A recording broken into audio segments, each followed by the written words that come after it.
सरसों की कटाई का सही तरीका। 75% फलियां सुनहरे कलर की हो जाए तब जाके कटाई का एक समय आता है। तो कम से कम 7 से 10 दिन तक उसको खेत में जरूर सुखाएं और भंडारण हमेशा जूट के बोरों में करें। अगर आप वैज्ञानिक तकनीकों को अपनाते हैं, साधारणतः हमने ये देखा है कि 25 से 30 क्विंटल प्रति हेक्टेयर तक हमारे किसान भाई आसानी से उपज ले लेते हैं।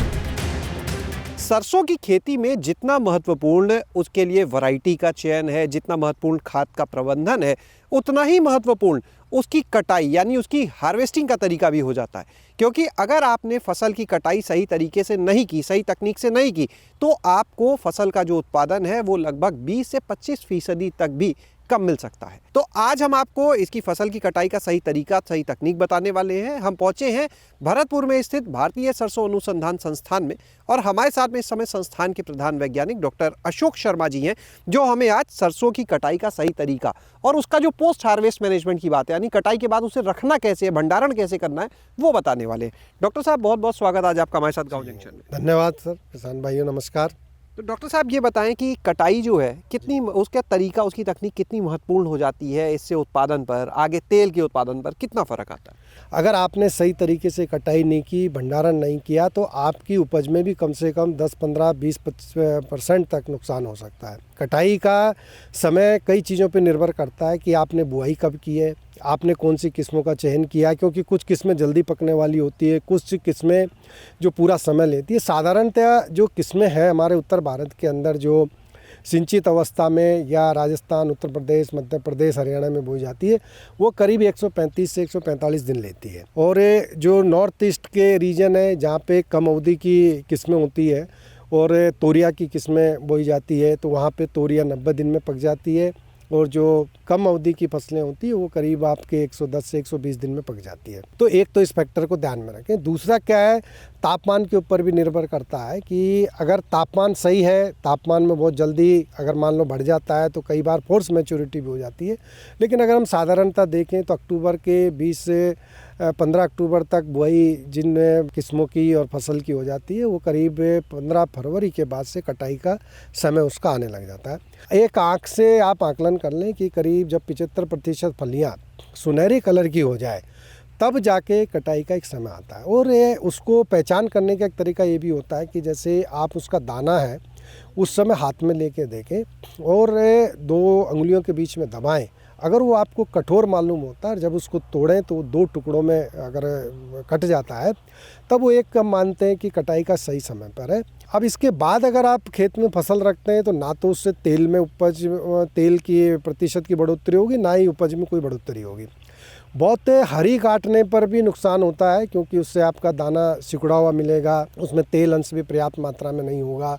तो ना आप जल्दी काटें और ना बहुत देर से काटेंगे तो फलियों को झड़ने की समस्या भी आने लग जाएगी। और आप जैसे मान लीजिए आजकल बाज़ार में एक नवीन सिकल भी आ रहे हैं, थोड़ा सा बढ़िया उसकी डिज़ाइन है, उससे काटने में एक आसानी रहती है। तो जो आपका 2 फुट से ऊपर से लेके छोड़ते हुए तने पे जहाँ पे फलियाँ सिर्फ उन्हीं को काटें।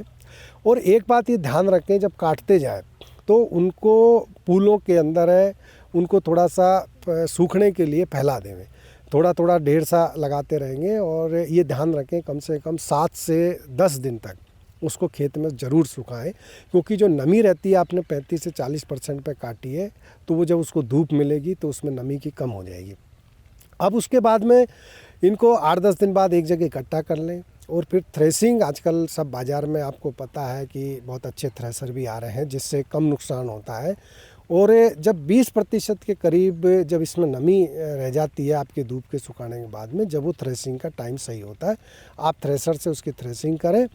अब यहाँ पे कुछ किसान भाई ये गलती ये करते हैं कि थ्रेसिंग करते ही वो तुरंत क्या करते हैं कि उसको बोरों में भर लेते हैं।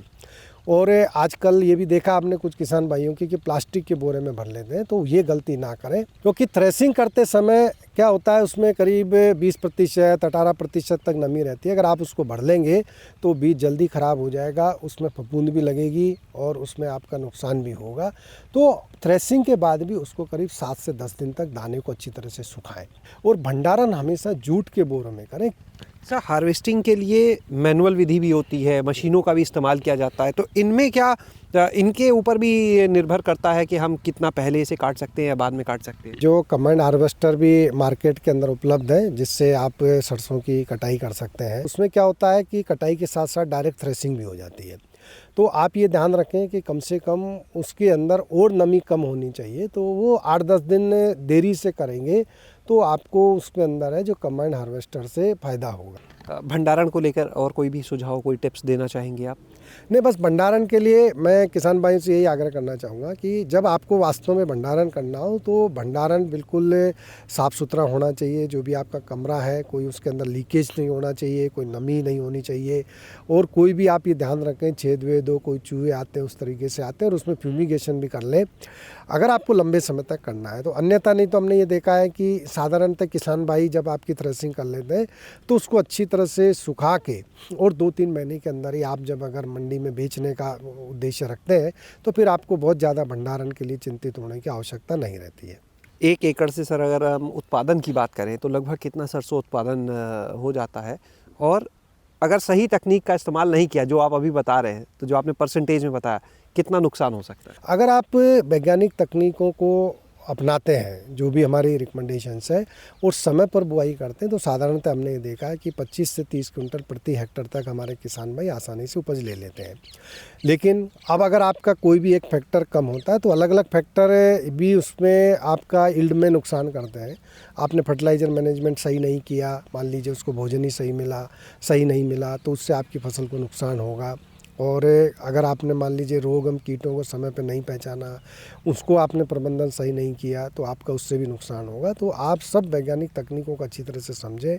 फिर भी मैं किसान भाइयों को सलाह देना चाहूँगा कि आप समय पर बुआई करें, प्रमाणित बीज का प्रयोग करें, और हमेशा मिट्टी जांच करा के जितनी वास्तविक मात्रा में उर्वरक की आवश्यकता है उसी का उर्वरक का प्रयोग करें। और साथ के साथ पानी का बड़ा महत्व है कि साधारणतः परिस्थितियों के अंदर इसमें 2 पानी की हम सिफारिश करते हैं, और एक जब फूल की अवस्था आती है, जब क्योंकि उसमें वानस्पतिक जो स्थिति होती है उससे जब वो फूल में परिवर्तन होता है तो पौधे को उस समय एनर्जी चाहिए, तो आपको उस समय पानी की आवश्यकता जो 35 से 40 दिन में आता है। और दूसरा पानी करीब आपको 60 से 65 दिन पे जब उसमें फली बनने की अवस्था आती है तब देना चाहिए साधारण परिस्थितियों में। अगर आपकी मिट्टी भारी है, नमी बनी हुई है, तो एक पानी से भी आपका जो 35 से 40 दिन में देते हैं उससे काम चल सकता है। सर काफ़ी अच्छी जानकारी आपने दी। कई सवाल होंगे अभी भी हमारे दर्शकों के मन में, कुछ और तकनीकी चीज़ें जानना चाहेंगे, तो कैसे वो आप लोगों से संपर्क कर सकते हैं, कैसे वो आप लोगों से जुड़ सकते हैं, बताएं। 9462665106, तो इस नंबर पर भी आप कभी भी 10 से 5 के बीच में हम लोग को संपर्क कर सकते हैं। और यदि आपके यहाँ पे कोई बीमारी है, कोई आपकी समस्या सरसों से संबंधित है, तो आप इस पे एक मैसेज कर दें तो हमारे जो विशेषज्ञ हैं वो आपको उस पर जवाब देंगे। बहुत बहुत शुक्रिया सर ये महत्वपूर्ण जानकारी देने के लिए। तो आपने यहाँ पर सुना डॉक्टर अशोक जी को, जिन्होंने बताया सरसों की कटाई का सही समय, सही तरीका और सही भंडारण कैसे किया जाए जिससे आपको बेहतर उत्पादन भी मिलेगा और जो तेल का उत्पादन है उसके वो भी अच्छा मिल पाएगा। शैलेश अरोरा, गांव जंक्शन। गांव जंक्शन को सभी सोशल मीडिया प्लेटफॉर्म्स पर फॉलो करें। व्हाट्सएप चैनल और जीमेल आईडी पर भी संपर्क साध सकते हैं।